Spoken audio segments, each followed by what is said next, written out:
పోయి చూడ సక్కని నేల మూడు వారిపాయ్ తేమ ఉండు దగ్గిన భూముల్లో సీమ కంపలు మెరుగెరా వయ్యారి బామొచ్చి వరి మల్లె మొలిసింది లొట్ట పీసు చెట్లు గెట్టున వెరిగినవి తరిపొలము దగ్గింది బెరికలము మిగిలింది సెలకంత మురమయ్యి గొలుకు గొలుకయ్యింది కలమంద జమ్ముల్లురా తెలంగాణ కరువుకు గుర్తాయరా గుక్కిచ్చి గుక్కిచ్చి బోరు దుంకుతుంటే ఒక్కటన్నా మడి సిక్కగా దడవదు వంకాయ తోటేసి నొట్టి పోయిందిరా మిరపనాటు కుంటె వరుపైనాదిరా నాసుపచ్చని బావులా తెలంగాణ నా పరాళ్ళు దేలేరా కంటె కానుపు కొరకు సస్తె బొంద కొరకు ఉలస పోయిన జనము వచ్చిపోతుంటారు సావు పుట్టుకల మధ్య తప్పని పెళ్లికి ఇండ్ల సున్నాలేసి ఎగురంగ చేసేరు పెళ్లి వెళ్ళిన నెలకురా ఇండ్లన్నీ పెంట కుప్పాలైతవి దగ్గు దమ్ము టీబీ కక్కుడా బేదులతో 30 ఏళ్లక ఈడ ముసలితనముస్తాది నెలకు 3కు పైగా పీనుగలు లేవంగా పల్లె చుట్టూ పాడె కట్టెలు బూడిదాయే ఇల్లు శోకాలతో తెలంగాణ తెల్లారిపోతుందిరా. అలాంటి ఉద్యమాన్ని కేసీఆర్ జయశంకర్ కోదండరాం సార్ మొదలుకొని తెలంగాణ మహాసభ అవన్నీ ఇప్పుడున్న సార్ కూడా మంత్రి పదవి మనతో కలిసి పనిచేసినాడు అనేక మంది కవులు. అది వచ్చిన తర్వాత ఆ రైతాంగం ఏ తీరుగా అంటే మొక్కస్తుంది కాదు గలగల గల కాలువలల్ల మిలమిల సెందమామ చేతి కందినట్టు మనసెంతకొచ్చినట్టు ఎంతలింత మార్పు ఏది కేసీఆర్ చూపే ఈ తూర్పు అని ఒక సూర్యకాంతిని చూపినని రాసినాను నేను. వెంటనే సార్ కూడా తెలుసు. అయితే అలాంటి దానికి మీరు 20 ఎకరాలు తగ్గిస్తే బాగుంటుందని ఏమైంది, రైతులు బంజర్ అన్నారు, పనిచేయనివి రియల్ ఎస్టేట్ తీసేయడం. కానీ కనీసం 50,000 కోట్లనే పెట్టాలి మీరు. వెంటనే నెలకు అందియాలి. గ్రామీణ ఆర్థిక చిన్నాభిన్నం అయిపోయింది. రైతుల దగ్గర పైసలు ఉంటే రైతులు పెట్టుబడులు పెడితే వ్యవసాయం వచ్చేది. మిమ్మల్ని దేవుళ్ళు అనిపో సారు పథకాన్ని. ఎందుకంటే మీరు ఫస్ట్ ఏం రాసినారు, బాబాసాహెబ్ అంబేద్కర్ మాట చెప్పినారు, రాజకీయ సామాజిక ఆర్థిక న్యాయం అమలు చేసే పటిష్టమైన ప్రజాస్వామ్య దేశంగా చూడాలనుకోవడం. అందుకే రాజ్యాంగ నైతికత ఆయన పదే నొక్కి చెప్పాడని రాసినారు ఆర్థిక మంత్రి గారు. రాజ్యాంగ నిర్మాత సూచించిన నైతిక విలువలను సరిగ్గా పాటిస్తూ మా ప్రజాపాలన. శ్యాంప్రసాద్ ముఖర్జీ జనసంఘు, అంబేద్కర్ ఏమో ఆ రోజులో రిపబ్లికన్ పార్టీ. ఇద్దరు భిన్న భావజాలాలు ఉన్న వాళ్ళు. ఎందుకంటే నెహ్రూ గురించి కూడా చాలాసార్లు కాంగ్రెస్ వాళ్ళు చెప్తుంటారు న్యాయం కూడా. భిన్న భావజాలు ఉన్న వాళ్ళు ఒకే వేదిక పైన మాట్లాడుతున్నప్పుడు ఆ స్వేచ్ఛ అంబేద్కర్ వాళ్ళిద్దరి గురించి మాట్లాడే ఒక గొప్ప భారతీయ ప్రజాస్వామ్యానికి ఉన్న లక్షణం అది. కానీ సరిగ్గా దానికి భిన్నంగా ఇప్పుడు ఏంటంటే అదే అంబేద్కర్ విగ్రహం కేసీఆర్ నిర్మించినాడని చెప్పి ఆ విగ్రహం అద్భుతమైన అందంగా ఉన్నది, ఎవరన్నా చేయని. కానీ ఆ విగ్రహానికి గేటు తాళం వేసి అక్కడ చూడకుండా టూరిజాన్ని పర్యావరణం ప్రోత్సహిస్తూ ఉంటున్నారు కదా.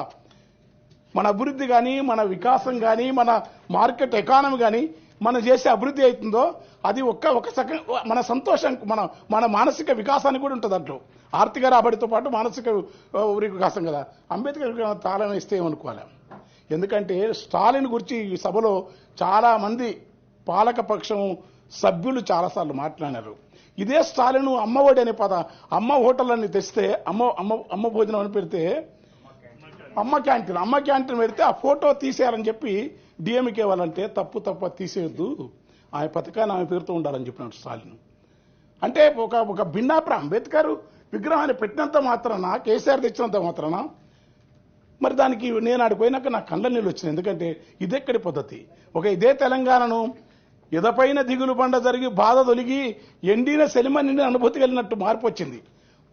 ఇంతమందికి ఈ విధానం తెచ్చిన రాష్ట్రంలో మళ్ళీ రైతు బంధువుకు ఖచ్చితంగా నిధులు పెంచాలని కోరుకుంటూ, తర్వాత 2014లో 2 లక్షల మందికి ఉపాధి కల్పించే ఐటీ రంగం 2023 వచ్చే నాటికి 10 లక్షల మందికి పెరిగింది.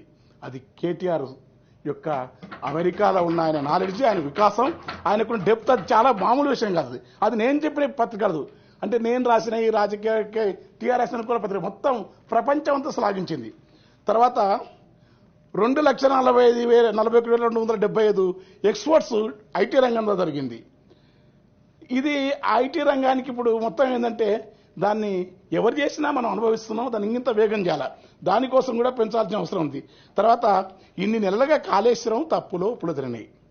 ఏ ప్రభుత్వం మొన్న జరిగింది కావాలని ఈ మినిస్టర్ కానీ వెంకటరెడ్డి కానీ వాళ్ళ బాధ కదా. కాళేశ్వరంలో జరిగింది ఎవరు చూస్తారు? ఓ పొరపాటు జరిగింది. కానీ జరగటం అనేది ఏం జరిగింది, ఏముంది? శాస్త్రవేత్తలు అందరూ బాధ్యులు, ముఖ్యమంత్రి బాధ్యులనే కాదు.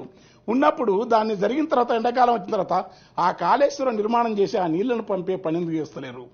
దానికి అనేది నేను ఆ విషయంలో అంగీకరించలేదు. తర్వాత 31 ఫ్లైఓవర్లు, 12 అండర్ పాసులు, 732 కోట్లు పెడుతున్నామని చెప్పిన ఫ్లైఓవర్లు, అండర్ పాసులు ఇవన్నీ హైదరాబాద్ నగరంలో కేటీఆర్ చేసిన అద్భుతమైన వ్యక్తిత్వం. అది గుర్తుపెట్టుకోండి. అది అందుకని అది చెప్పడం నేను అంటే తర్వాత ఫ్యూచర్ సిటీ అంటున్నారు. తప్పదు, అభివృద్ధి కావాల్సిందే. అంటే విషయం సందర్భం కనుక చెప్తున్నా. చంద్రబాబు ఉమ్మడి ఇదే వేదిక పైన ఉమ్మడి చంద్రబాబు ఏమో మొత్తం నగరాలు గొప్పవి, పల్లెలు పనికిరావన్నాడు. రాజశేఖర రెడ్డి మా పాట పెట్టుకున్న పల్లె కన్నీరు పెట్టుకున్నప్పుడు ఆ మహాత్ముడు వచ్చేసి పల్లెల పైన కాన్సన్ట్రేట్ చేసినాడు. కేసీఆర్ వచ్చి అటు పల్లెలను ఇటు పట్టణాలను రెండింటిని ఒక సమ్మిళిత అభివృద్ధితోటి చేసే క్రమం ఉండే. ఇప్పుడు ఫ్యూచర్ సిటీ అనే పేరుతోని ఒక ప్రాంతంలో పొల్యూషన్ లేకుండా వజీర్ సుల్తాన్ అనే విఎస్టీ కంపెనీ ఎప్పుడైతే నిజాం కాలం నాటి కంపెనీ ఈ నగరం అంతా పాడైతుందని చెప్పి అక్కడెక్కడో రామ్నగర్ దగ్గర చౌరస్తా ఆ దూరంలో ఆ మూసి దానికి దగ్గర పెట్టి దాన్ని ఒక సెట్ అక్కడ వరకే ఉండాలనుకున్నాడు. తర్వాత ఉప్పలు విస్తరించింది, తర్వాత పటాన్చెరు. కానీ ఇవాళ నీవు మొత్తం పారిశ్రామిక హబ్బును, ఫార్మా హబ్బును, ఫ్యూచర్ సిటీని మనుషుల నివాసాలను కలపడం అనేది ఫార్మా కంపెనీలను ప్రపంచవ్యాప్తంగా ఆయా దేశాలలోని ప్రజలు ఆ ప్రభుత్వాలని అభివృద్ధి చెందిన దేశాలు వ్యతిరేకిస్తున్నాయి, అంగీకరిస్తలేవు, అనుమతులు ఇస్తలేవు. ఈ ఫార్మా కంపెనీలను ప్రపంచం అంతా, ఎందుకంటే ఇప్పటికి సరిపోయిన మస్తు మందులు ఉన్నాయి. కొత్త జీవితం అంటే మెడిసిన్ కంటే రోగం కంటే రోగ నిరోధకమైన అంశమే ప్రాధాన్యత వహిస్తూ ఉంది. ఇవాళ అంతర్జాతీయ వైద్య ప్రమాణాలైనా ఇక్కడ డాక్టర్ గారు ఉండరు, మిగతా కానీ ఇంకా మందులు కుప్పలు వేయాల్సిన అవసరం లేదు. మందులు ఉన్నాయి, అద్భుతంగా ఉన్నాయి. కాకపోతే టెక్నాలజీ అంటే సిటీస్ కానీ అవి కానీ అవన్నీ చేయొచ్చు. కనుక కొత్త ఇప్పుడు మందులు కావాలా, అది కావాలని చెప్పి వాళ్ళు దేశాలలో పొల్యూషన్ దాన్ని తీసుకొచ్చి మన దగ్గర పెద్ద పెద్ద హబ్బులు ఎవరు పెట్టినైతే మళ్ళీ దాన్ని పెట్టి దాన్ని ఏం చేస్తున్నారు? అదే ఎక్కడో పెట్టిన కేసారు. ఇప్పుడు 7,000 ఎకరాలలో మొత్తం దాంట్లో నివాస యోగ్యాలు అవన్నీ. ఎందుకంటే ఇదంతా నాకు ఒక సామ్యం, అమరావతికి దీనికి ఏదో సామ్యం కనపడుతుంది నాకు. ఫ్యూచర్ సిటీ అమరావతి, ఎందుకంటే అమరావతిలో అదే పని చేసినారు. ఈ సామ్యాన్ని వీళ్ళు రూట్స్ అన్ని, ఎందుకంటే నాకు చాలాసార్లు ఇప్పుడు జరుగుతున్నదే ఒక సామాజిక వర్గం. అసలు ఇందులో బడ్జెట్లు ఏంది? అభివృద్ధి, సంఖ్యలు, డిమాండ్. ప్రతిసారి ఒక తెలంగాణ ఆత్మగౌరవాన్ని, తర్వాత కవిత్వాన్ని, కళను కూడా మాట్లాడతారు. మాట్లాడాలి, మాట్లాడకుండా ఉండరు. ఒక సామాజిక వర్గాన్ని వర్గీకరణ లేకుంటే వర్గీకరణ అందులో కొన్ని సారీ ఒక వెనుకబడ్డ వర్గాలని అన్నారనుకో, వెనుకబడ్డ వర్గాలని మాటలు మొదలుపెట్టినారనుకో వీళ్ళు మాట్లాడుతూ ఉంటారు. అదే సందర్భాన్ని ఆ మాటను వెనుకబడ్డ వర్గాలకు సంబంధించిన అంశం అగ్రకులాల్లోని విశాల మనస్తత్వంతో మాట్లాడాలి. ఒకే రాజకీయ పార్టీలు ఉన్న వాళ్ళు వర్గీకరణ ఉంటే దళితుల్లోని మాలలతో దాన్ని మాట్లాడతారు, అనుకూలంగా మాట్లాడలేరు, మాదిగలతో మాట్లాడు. ఇట్లా కాకుండా మీరే మనం బావులకాడ బాగున్నాం, మీకు అన్నదానికంటే ఎక్కువ ఇస్తా, నెట్ చేస్తా అంటే ఆ పీడిత ప్రజలు వాళ్ళు ఏం ఫీల్ అవుతారు? ఏ ద్వేషాలు. ఇప్పటికీ ఈ దేశంలో నెహ్రూ విధానం అంటే ఏంది? నెహ్రూ విధానం అంటే జపాన్లో, ఫిన్లాండ్లో, చైనాలో ఒక పారిశ్రామిక ఫ్యూడల్ కల్చర్, కలోనియల్ కల్చర్ను కాకుండా అర్థం సెమీ ఫ్యూడల్ కల్చర్ కాకుండా గొప్ప సమాజం రావాలంటే మౌఢ్యము, మూఢనమ్మకాలు, అసలు దైవత్వం వేరు. దేవుని నమ్మడం తప్పురాదు, అది ఆ దేశంలో అందరూ నమ్ముతారు. మూఢనమ్మకాలున్న జాతి, మౌఢ్యమున్న జాతి, మౌఢ్యంతో మునిగిపోయే శాస్త్రీయ భావాలున్న జాతి కోపర్నికస్ను, గెలీలను చంపి భూమి గుండ్రంగా ఉందంటే అంగీకరించే మూర్ఖత్వం ఉన్న మనుషులు ఇవాళ ఈ దేశంలో భయంకరంగా మౌఢ్యాన్ని వ్యాపింపజేస్తూ బాణామతి పేరుతో మనుషులు చంపేస్తామని గుర్తుపెట్టుకోండి. కులాంతర వివాహాలు చేసుకుని చంపేస్తామని గుర్తుపెట్టుకోండి. కానీ ఇట్లా చంపుతున్నప్పుడు తెలిసి కూడా ఈ మూఢనమ్మకాలను సాంస్కృతిక రంగంలో వీటిని నివారించాలి. దైవము మతాన్ని ప్రచారం చేసుకోవడం కేసీఆర్ గారు కూడా చేసిన కాదనం. కానీ నెహ్రూ వారసులు కదా, కేసీఆర్ గారు నెహ్రూ వారసులు అని చెప్పలే. కానీ మీరు నెహ్రూ వారసులు అంటారు.